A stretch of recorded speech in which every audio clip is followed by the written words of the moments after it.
যেইভাবে আন্তরিকভাবে একে অপরের সাথে কানেক্টেড, আন্তরিকভাবে ফিল করে সেই ধরনের একটা রাষ্ট্রীয় পলিসিও ভারতকে গ্রহণ করার আহ্বান জানাবো। ভারত বিশ্বের শক্তিশালী রাষ্ট্র হোক, সুপার পাওয়ার হোক, আমরা সেটা চাই, কিন্তু বাংলাদেশকে দাবিয়ে রেখে, বাংলাদেশের ক্ষতি করে বা বাংলাদেশকে একটা তারা নিয়ন্ত্রিত রাষ্ট্রে পরিণত করে সেইটা যদি তারা ভেবে থাকে, সেইটা কখনোই সফল হবে না।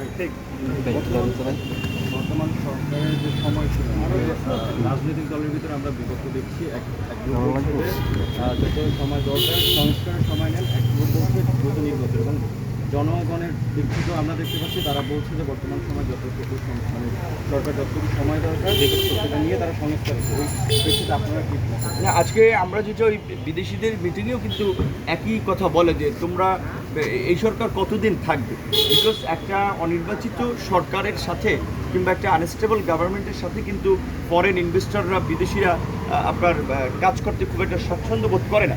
যে এখন একটা এগ্রিমেন্ট, চুক্তি, একটা প্রজেক্ট এগিয়ে নেবে, আবার দেখা যায় 2 মাস পরে সরকার নাই, সেটা থেমে যাবে।